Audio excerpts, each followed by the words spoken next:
പാർത്ഥ, കഴിഞ്ഞ ദിവസം പ്രധാനമന്ത്രി ശ്രീ നരേന്ദ്രമോദിജി കേരളം സന്ദർശിച്ചു. തിരുവനന്തപുരത്തെ പരിപാടി വളരെ ഗംഭീരമായിരുന്നു എന്ന് തന്നെ പറയാം. അപ്പം അത് കാണുമ്പോൾ ഏതൊരാളും തിരുവനന്തപുരം നിയമസഭാ തെരഞ്ഞെടുപ്പിൽ തിരുവനന്തപുരം BJP പിടിച്ചെടുക്കും എന്നുള്ള ഒരു തോന്നൽ ഉണ്ടാക്കുന്നതായിരുന്നു അവിടുത്തെ ആ ബാക്കി ചടങ്ങുകളെല്ലാം. മാധ്യമങ്ങൾ അതിൽ പല കുത്തിത്തിരിപ്പുകളും കണ്ടെത്താൻ പലതരത്തിൽ ശ്രമിച്ചു.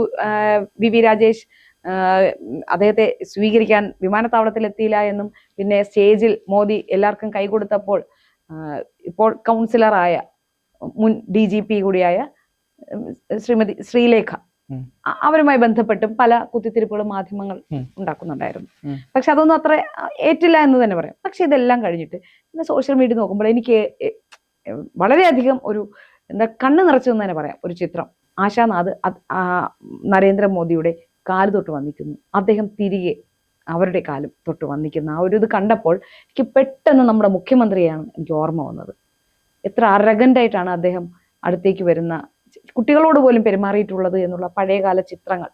മൈക്കിനോട് പോലും ആ ഒരു ധാർഷ്ട്യം കാണിച്ചൊരു മുഖ്യമന്ത്രിയുള്ള നാട്ടിൽ പ്രധാനമന്ത്രി വന്ന് തൻ്റെ കാല് തൊട്ട് തൊഴുത ആ പെൺകുട്ടിയുടെ, തന്നെക്കാൾ എത്രയോ പ്രായം കുറവായ ആ പെൺകുട്ടിയുടെ കാല് തിരിച്ചും തൊട്ട്, give respect and take respect എന്ന് പറയുന്ന ആ ഒരു അത് കാരണം ഇത് കണ്ണു നിറയ്ക്കാൻ കാരണം എന്തെന്നറിയാമോ? ഇപ്പോഴുള്ള ആൾക്കാർ പറയുന്നത് അങ്ങനെ പരസ്പര ബഹുമാനത്തിൻ്റെ ഒന്നും ആവശ്യമില്ല.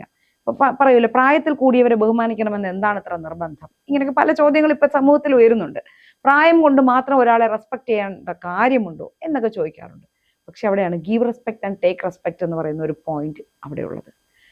ഇത് ശരിക്കും പറഞ്ഞാൽ ഈ കുറെ ആൾക്കാരിലെങ്കിലും ഒരു ചിന്ത BJPയെ കുറിച്ച് അല്ലെങ്കിൽ പ്രധാനമന്ത്രിയെ കുറിച്ചുള്ള, അതായത് ഇവിടെ മലയാളികൾക്ക് ഒരു വലിയ വിഭാഗം തന്നെ BJP എന്ന് പറഞ്ഞിങ്ങനെ ഒരു മാറ്റി നിർത്തുന്ന ഒരു ഇതുണ്ടല്ലോ. ഈ ഭാരതീയ സംസ്കാരത്തെയും സനാതന ധർമ്മത്തെയും എല്ലാം പുച്ഛത്തോടെ കാണുന്ന ഒരു വിഭാഗം, വലിയൊരു വിഭാഗം തന്നെ ഇവിടെ കേരളത്തിലുണ്ട്. അതിനെ താറടിക്കാൻ വേണ്ടി ഇവിടെ പ്രത്യേക താല്പര്യങ്ങൾ തന്നെ നടക്കാറുണ്ട്. അപ്പം അതിനേറ്റൊരു അടിയായിട്ട് ഇതിനെ കാണാൻ കഴിയും. റാഷണൽ സ്വഭാവത്തിൻ്റെ ഏറ്റവും അടിസ്ഥാനം എന്ന് പറയുന്നത് മറ്റുള്ള ആൾക്കാരെ ബഹുമാനിക്കേണ്ട, മറ്റുള്ള ആളുകളോടൊന്നും ചെയ്യേണ്ട, നമ്മൾ ആരെയും ഒന്നും ബോധിപ്പിക്കേണ്ട, ഈ സാമൂഹികപരമായിട്ടുള്ള ഒരു ഘടനയും ഞങ്ങൾക്ക് ആവശ്യമില്ല എന്ന് പറയുന്ന ഒരു പറ്റം ആളുകളാണ്. അത് അവരുടെ ശരിയാണ്, ഞാൻ അതിലൊന്നും പറയുന്നില്ല. പക്ഷേ നമ്മൾ മനസ്സിലാക്കേണ്ട ഒരു കാര്യം എന്താണെന്ന് വെച്ചാൽ, നരേന്ദ്രമോദി ഇവിടെ കാണിച്ചൊരു മാതൃകയുണ്ട്. നരേന്ദ്രമോദി ആരാണ്? ഇന്ത്യയുടെ പ്രധാനമന്ത്രിയാണ്.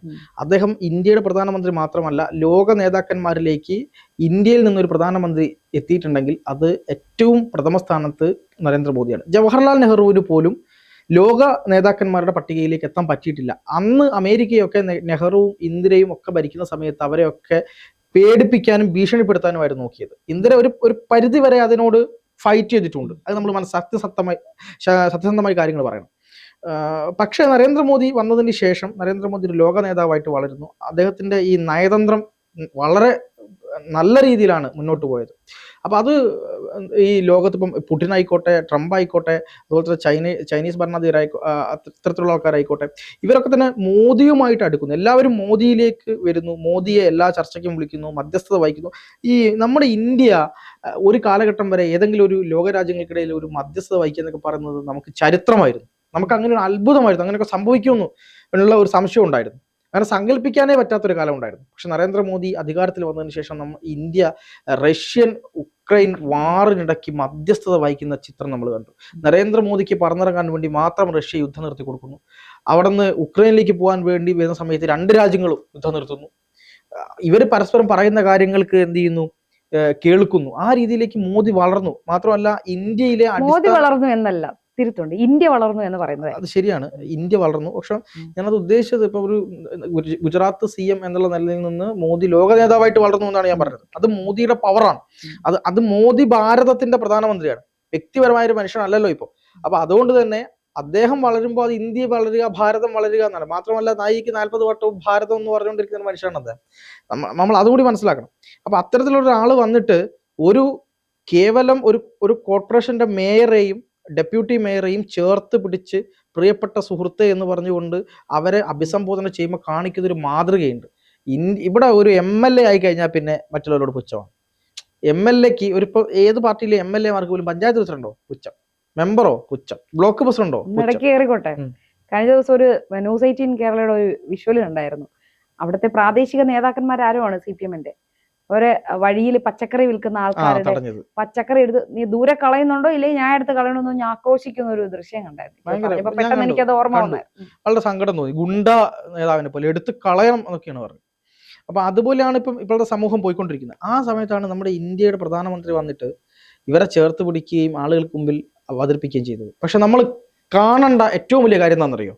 ആശാനാഥിനെ പോലുള്ള ഒരു പെൺകുട്ടി നരേന്ദ്രമോദിയുടെ കാലിൽ വീണപ്പോൾ തിരിച്ചു നരേന്ദ്രമോദി ആശാനാഥിന്റെ കാലിൽ വീഴുകയും കാല് തൊട്ട് നെറുകയിൽ വെക്കുകയും കൈ തൊട്ട് നെറുകയിൽ വെക്കുകയും ചെയ്തു. എവിടെ നാരികൾ പൂജിക്കപ്പെടുന്നു അവിടെയാണ് ദേവിമാർ പ്രസാദിക്കുന്നത്, ദേവതകൾ ഉണ്ടാവുന്നത് എന്ന് പറഞ്ഞ ഒരു സംസ്കാരമുണ്ട് ഇവിടെ. ആ സംസ്കാരത്തിനെ അർത്ഥവത്താക്കുന്ന രീതിയിലാണ് കാര്യങ്ങൾ ചെയ്തത്. ഇപ്പൊ നമ്മുടെ കാലിൽ ഒരാൾ വീഴുമ്പോൾ നമ്മൾ ജസ്റ്റ് ഒരു ഇതിന് വേണ്ടി വീഴരുത് എന്ന് പിടിക്കും. പക്ഷെ നമ്മൾ അവരുടെ കാല് തൊടാൻ നമ്മൾ പോകാറില്ല. പക്ഷെ മോദി ചെയ്തത് തിരിച്ച് ആ കാല് തൊട്ടു. അതായത് സ്ത്രീയെ ഏത് അറ്റത്തിൽ ബഹുമാനിക്കണം, ഈ പറയുന്ന പരാശക്തിയായിട്ട് ആദിപരാശക്തിയായിട്ട് പിന്നെ നമ്മൾ എല്ലാ സ്ത്രീകളെയും കാണുന്ന സംസ്കാരമാണ് നമ്മുടെ സംസ്കാരം എന്ന് പറയുന്നത്. അത് എന്താണ് ഇപ്പൊ ഉള്ള കുറെ ആളുകൾ കാണുന്നില്ല എന്ന് കരുതിയിട്ട് സംസ്കാരം അങ്ങനെ അല്ലാതാവുന്നൊന്നുമില്ല. അവിടെയാണ് നരേന്ദ്രമോദി കാല് തൊട്ട് തലയിൽ വെച്ചത്. മാത്രമല്ല രണ്ടാമത്തെ ഒരു കാര്യം എന്ന് പറയുന്നത് ദളിത് സ്നേഹം പറഞ്ഞുകൊണ്ടേയിരിക്കുന്ന ഒരു നാടാണ് നമ്മുടെ കേരളം എന്ന് പറയുന്നത്. ഉത്തരേന്ത്യയിൽ ആർക്കെങ്കിലും എന്തെങ്കിലും സംഭവിച്ച ഉടനെ ദളിത് എന്ന് പറയും.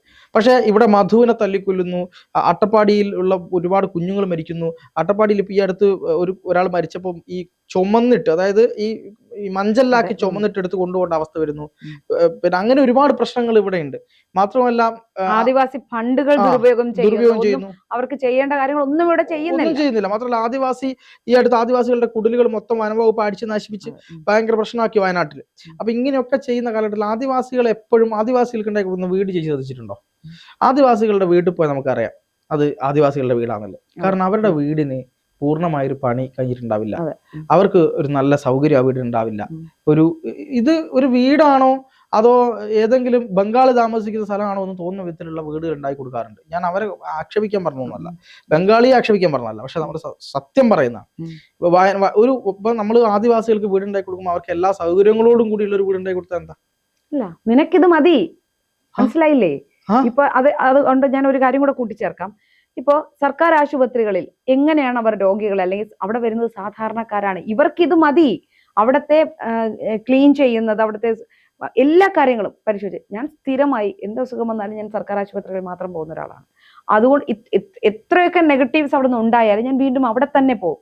കാരണം നമ്മൾ പോയാലല്ലേ അവിടെ എന്താണെന്ന് അറിയാൻ കഴിയുള്ളൂ. സാധാരണക്കാരെ അവർ ഡീല് ചെയ്യുന്നത് നിങ്ങൾക്കിത് മതി, പൈസ ഉള്ളവർ പ്രൈവറ്റ് ആശുപത്രികളിൽ പൊയ്ക്കോട്ടെ എന്നുള്ള ആ ഒരു രീതിയാണ് അവിടെയും ഇവർ ഈ ആദിവാസികളോടും കാണിക്കുന്നത്. നിങ്ങൾക്കിത് മതി, അതല്ലേ കാണിക്കുന്നത്. എന്നിട്ട് ഇവിടെ ദളിത് സ്നേഹം പൊട്ടിപ്പുറപ്പെട്ട കാര്യങ്ങൾ പറയും, ദളിതന്റെ കാര്യങ്ങൾ പറയും. ഇങ്ങനത്തെ ഒരുപാട് സംഭവങ്ങളുണ്ട്. ഇപ്പം BJPയെ സംബന്ധിച്ചിടത്തോളം നേതാക്കന്മാരെ ദളിതനെ രാഷ്ട്രപതിയാക്കിയിട്ടുള്ള, ആദിവാസിയെ രാഷ്ട്രപതിയാക്കിയിട്ടുള്ള ദളിത് നേതാക്കന്മാരുള്ള, ദളിത് മുഖ്യമന്ത്രിമാരുള്ള, ദളിത് പ്രസ്ഥാനത്തെ എന്താണ് ഈ പറയുന്ന കല്യാൺ മഞ്ച്, ആദിവാസി കല്യാൺ മഞ്ച്, വനവാസി കല്യാൺ മഞ്ചൊക്കെ പോലുള്ള സാധനങ്ങൾ, അത്തരമുള്ള സംഘടനകളൊക്കെ ഉള്ള ഒരു പാർട്ടിയാണ് BJP എന്ന് പറയുന്നത്. RSSന്റെ നേതൃത്വത്തിലുള്ള അത്തരമുള്ള ഓർഗനൈസേഷൻ ഒക്കെ ഇവിടെ ഉണ്ട്. അപ്പൊ നമ്മൾ മനസ്സിലാക്കേണ്ടത് ഇങ്ങനെയൊക്കെ ചെയ്തിട്ടും ഇപ്പൊ CPM-നോ BJP-ക്കോ എത്ര ദളിത് നേതാക്കന്മാരുണ്ട്? ഇപ്പൊ CPM-ൽ എത്ര ദളിത് സംസ്ഥാന സെക്രട്ടറി ഉണ്ടായിട്ടുണ്ട്? എത്ര അഖിലേന്ത്യാ സെക്രട്ടറി ഉണ്ടായിട്ടുണ്ട്? എത്ര ദളിത് മുഖ്യമന്ത്രിമാരുണ്ടായിട്ടുണ്ട് ബംഗാളിലും ത്രിപുരയിലും കേരളത്തിലുമായിട്ട്? അഥവാ വനിതാ മുഖ്യമന്ത്രിമാരുണ്ടായിട്ടുണ്ട്. അഥവാ ഒരു പിന്നോക്ക വിഭാഗത്തിൽ നിന്നൊരു MLA-യോ ജനപ്രതിനിധി ആരെങ്കിലും ഉണ്ട് എങ്കിൽ അവർക്കെതിരെ അവർ ചെയ്യുന്ന എന്തെങ്കിലും തെറ്റിനെ ആരെങ്കിലും ചൂണ്ടിക്കാണിച്ചാൽ അവർ SC/ST അട്രോസിറ്റി ആക്ട് പ്രകാരം അതിനുള്ള മാത്രമായിട്ടാണ് അവർ അതിനെ ഉപയോഗിക്കുന്നത്. എന്നിട്ട് ഈ രാഷ്ട്രീയം പറയുമ്പോൾ നിങ്ങൾ താഴ്ന്ന ജാതിക്കാരാണ്, നിങ്ങളെ മറ്റൊരു സവർണർ ഉപയോഗിച്ചു, സവർണ അവർണം, ഇതിങ്ങനെ പറഞ്ഞു ഇവിടെ ഒരു രാഷ്ട്രീയം സൃഷ്ടിക്കുക എന്നുള്ളതാണ് ഇവരുടെയൊക്കെ ചിന്താഗതി. പക്ഷെ നമ്മൾ മനസ്സിലാക്കേണ്ട ഒരു കാര്യമുണ്ട്. ആശാനാഥ് ഒരു ദളിത് വിഭാഗത്തിലുള്ള കുട്ടിയാണ്. ആശാനാഥ് ദളിത് വിഭാഗത്തിൽ നിന്ന് ഉയർന്നു വന്ന പെൺകുട്ടിയാണ് ആശാനാഥ്. അങ്ങനെയുള്ള ഒരാളെ BJP തിരുവനന്തപുരത്തിന്റെ ഡെപ്യൂട്ടി മേയർ ആക്കി കൊണ്ടുവന്നിരിക്കുന്നു. അങ്ങനെയുള്ള ഒരാളെ നരേന്ദ്രമോദി എന്ത് ചെയ്തു? ചേർത്ത് പിടിച്ചിരിക്കുന്നു. അപ്പൊ ചോദിക്കും, എന്താ ദളിതുകളെ ചേർത്ത് പിടിച്ചൂടെ? ചേർത്ത് പിടിച്ചുകൂടാ എന്നോ പിടിക്കണ്ട എന്നോ അല്ല, പിടിച്ചു. മറ്റുള്ളവർ ചെയ്യാത്ത കാര്യം ഈ കപട ദളിത് സ്നേഹം പറയുന്നിടത്ത് അത് പ്രവർത്തിച്ച് കാണിച്ചു കൊടുത്തു ആര്? നരേന്ദ്രമോദി. ഇവിടെ നമ്മൾ ഈ പറയുന്ന പോലെ ദളിതെന്നോ നായരെന്നോ നമ്പൂതിരിയെന്നോ ഈഴവയെന്നോ ഒന്നുമില്ല വ്യത്യാസം മനുഷ്യന്മാർക്കിടയിൽ ഇല്ല. പക്ഷെ ആ വ്യത്യാസം എപ്പോഴും കൊണ്ടു നടക്കുന്നവരാണ് ഇവിടുത്തെ ആളുകൾ. ഇപ്പോൾ ഇവിടെ SNDPക്ക് ഇത്ര വലിയ പ്രാധാന്യം വരുമ്പോൾ അവിടെ ഞങ്ങളുടെ ജാതി സംഘടന, ഈ NSS ഇത്രയും പ്രാധാന്യം വരുന്നത് എന്താ? അത് ഞങ്ങളുടെ ജാതി സംഘടന. ഇതൊക്കെ പറയും. അവർക്കെല്ലാം കോട്ടയും കൊടുക്കും, സാധനങ്ങളും കൊടുക്കും. ജാതി പറയാൻ പാടില്ല. ഇവിടെ ഇസ്ലാമിലും ഈ പറഞ്ഞ കാര്യങ്ങളൊക്കെ തന്നെ ഉണ്ട്. എന്താണ് ഈ സുന്നി ഉണ്ട്, മുജാഹിദ് ഉണ്ട്, മറ്റു പല കാര്യങ്ങളുണ്ട്. ഇവർ പരസ്പരം കണ്ടുകൂടാത്ത ആൾക്കാരുണ്ട്, ഒക്കെ ഉണ്ട്. പക്ഷെ പറയുമ്പോൾ ഒന്നും പറയാൻ പാടില്ല. ഇതാണ് നമ്മുടെ കപട മുഖം എന്ന് പറയുന്നത്. അപ്പൊ ദളിത് വ്യക്തിത്വത്തിൽ നിന്നുള്ള ഒരു വിഭാഗത്തിൽ നിന്നുള്ള ഒരാളെ അവിടെ ഡെപ്യൂട്ടി മേയർ ആക്കുകയും വളരെ സ്ട്രോങ് ആയ നേതാവാക്കി ഉയർത്തിയെടുക്കുകയും ചെയ്തു BJP എന്ന് പറയുന്നതാണ് ഇവിടെ കാണിച്ചു കൊടുക്കുക. ഇവിടെ ആദ്യമായി കിട്ടിയ കോർപ്പറേഷനിൽ തന്നെ ഈ രീതിയിലേക്ക് കൊണ്ടുവന്നു എന്നുള്ളതാണ്. വേണമെങ്കിൽ ആശാനാഥിനേക്കാൾ എത്രയോ ആളുകൾ അവർക്ക് അവിടെ ഡെപ്യൂട്ടി മേയർ ആക്കാമായിരുന്നു. എന്തുകൊണ്ട് ആശാനാഥിനെ ആക്കിയത്? യുവത്വത്തെ പരിഗണിച്ചു, ആശാനാഥിന്റെ പരിചയസമ്പന്നതയെ പരിഗണിച്ചു. അവിടെ വിജയിച്ച ഒരു CPM-ന്റെ കോട്ടകളാണ് ആശ മൊത്തം പിടിച്ചത്. എന്നിട്ട് ആശാനാഥിന്റെ കാലിൽ മോദി തൊട്ട് തലയിൽ വെച്ചതിന് ശേഷം ആശാനാഥ് ഈ സന്തോഷാശ്രു എന്ന് പറയില്ല നമ്മൾ, ആനന്ദാശ്രു, അതുപോലെ കരയുന്നുണ്ട്.